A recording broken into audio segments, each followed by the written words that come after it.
జ్ఞానినామపి చేతాంసి దేవీ భగవతీ హిసా బలాదాగృశ్యమోహాయ మహామాయా ప్రయచ్చతి. దుర్గే స్మృతా హరసి భీతిమశేషజంతోః స్వస్థైః స్మృతా మతిమతీవ శుభాం దదాసి. దారిద్ర్య దుఃఖ భయహారిణికా త్వదన్యా సర్వోపకారకరణాయ సదార్ద్రచిత్త. సర్వమంగళమాంగళ్యే శివే సర్వార్థసాధికే శరణ్యే త్ర్యంబకే శ్రీగౌరీ నారాయణి నమోస్తుతే. శరణాగత దీనార్త పరిత్రాణపరాయణి సర్వస్యార్తి హరే దేవి నారాయణి నమోస్తుతే. సర్వస్వరూపే సర్వేషి సర్వశక్తి సమన్వితే భజేభ్యస్త్రాహినో దేవి దుర్గే దేవి నమోస్తుతే. రోగానశేషానపహంసి దుష్టారుష్టాతు కామాన్ సకలానభీష్టాన్ త్వామాశ్రితానాం న విపన్నరాణాం త్వామాశ్రితాహ్యాశ్రయతాం ప్రజాంతి. సర్వాబాధా ప్రశమనం త్రైలోక్యస్య అఖిలేశ్వరి ఏవమేవ త్వయా కార్యం అస్మద్వైరి వినాశనం భవాన్యేవ గతిర్మమ. రాష్ట్ర ప్రజలకు నగర జనులందరికీ కూడాను, ముఖ్యంగా తీర్థయాత్రలు ఛానల్ చూస్తున్నటువంటి ప్రేక్షక మహాశయులందరికీ ఆ మహాకాళి, మహాలక్ష్మి, మహాసరస్వతి, అంబాభవాని పరిపూర్ణ అనుగ్రహముతో పవిత్రమైనటువంటి దేవీ శరన్నవరాత్రోత్సవాల యొక్క వివరణ. ముందుగా సెప్టెంబర్ 21వ తేదీ ఆదివారము పితృ అమావాస్య అంటారు.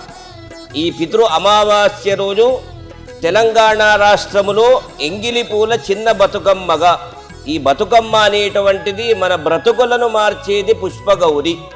పుష్పగౌరి అంటే శ్రీచక్రాకారముగా పూలతో వివిధమైనటువంటి ఈ ఋతువులో పుష్పించేటువంటి ఫలించే పుష్పములతో చక్కగా పూలన్నీ తెచ్చుకొని ఆ యొక్క పుష్పగౌరిగా అమ్మవారును అలంకరించుకొని మధ్యలో గౌరమ్మను, పసుపు గౌరమ్మను పెట్టుకొని ఆ గౌరమ్మను చక్కగా పుష్పాలతో పూజించి మధుర పదార్థములను నివేదించి నీరాజన పూర్వకమైనటువంటి పూజలన్నీ ముగించుకొని శిరస్సు వంచి నమస్కరించుకొని ఆ జగన్మాత అయినటువంటి పుష్పగౌరి గౌరమ్మను శిరస్సు వంచి నమస్కారాలు చేస్తూ మమ్మల్ని జీవితాంతము దీర్ఘ సుమంగళిగా సౌభాగ్యవతిగా రక్షించు తల్లి అని ప్రార్థించుకోవటం ఈ యొక్క చిన్న బతుకమ్మ నుంచి ఆరంభమై మళ్ళీ సంప్రదాయబద్ధంగా, అంటే తెలంగాణ రాష్ట్రములోనే ఈ బతుకమ్మ అనేటువంటి పండుగ వివరణ, పండుగ యొక్క పద్ధతులు ఉన్నాయి.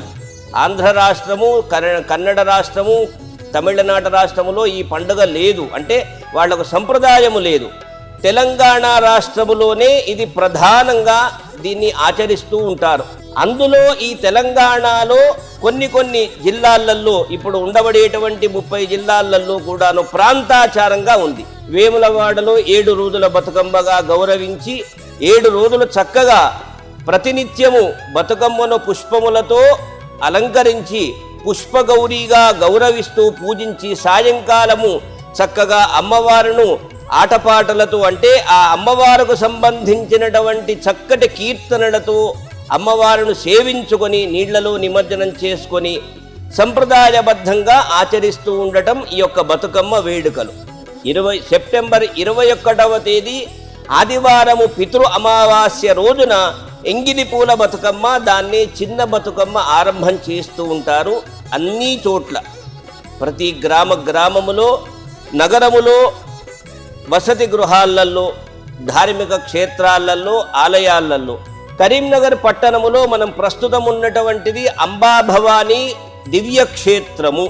తుల్జాపూర్ అంబాభవానిగా ఇక్కడ ఉండబడేటువంటి ఆలయ నిర్వాహకులందరూ కూడా 21 సంవత్సరం పైబడి నిర్ణయం తీసుకొని అమ్మవారును ప్రతిష్ఠించాలనుకొని 21 సంవత్సరముల క్రితము ఈ యొక్క అమ్మవారును ఇక్కడ ప్రతిష్ఠ చేసుకున్నారు.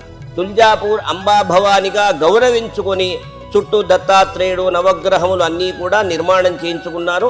మనం ప్రస్తుతం అంబాభవాని క్షేత్రములో, అంబాభవాని సన్నిధానములో ఈ కార్యక్రమాన్ని మనము వివరణలు ఇస్తున్నాం.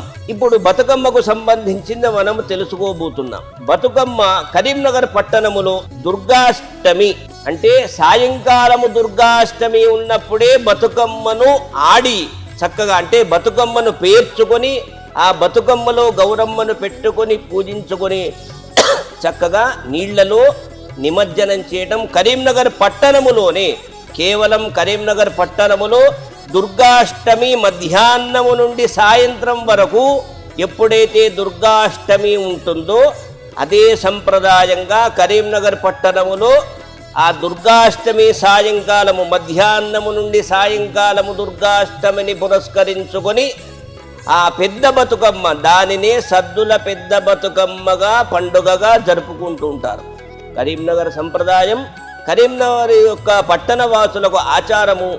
దుర్గాష్టమి మధ్యాహ్నము నుండి సాయంకాలము రాత్రి వరకు ఉన్నటువంటి తిథి రోజున ఆ సద్దుల పెద్ద బతుకమ్మగా పూజించి గౌరవిస్తారు. సద్దుల బతుకమ్మ అంటే ఏమిటి అంటే చక్కగా నిమ్మకాయ పులిహోర, మామిడికాయ పులిహోర, చింతపండు పులిహోర, దద్దోజనము, కొబ్బరితో అంటే పలు పలు రకములతో అమ్మవారుకు మధుర పదార్థములు నివేదించి అమ్మవారును పూజించుకొని అన్ని పదార్థముల సమ్మేళనమును అన్నీ కూడా అమ్మవారుకు నివేదించి చక్కగా నీరాజనంగా హారతులిచ్చి అమ్మవారుకు సంబంధించినటువంటి కీర్తనలన్నీ చదువుతూ గౌరమ్మను పూజిస్తూ చక్కగా పట్టు పీతాంబరాలు ధరించుకుని సాయంకాలం పూట దుర్గాష్టమి సాయంకాలము సంపూర్ణంగా ఉన్నటువంటి తిథిని పురస్కరించుకొని కరీంనగర్ పట్టణములో సాయంకాలం పూట వీధులలో వాళ్ళ వసతి గృహాల ముందుగా, ఇంటి ముంగిళ్లలో, ధార్మిక క్షేత్రాలలో, ఆలయాల ప్రాంగణాలలో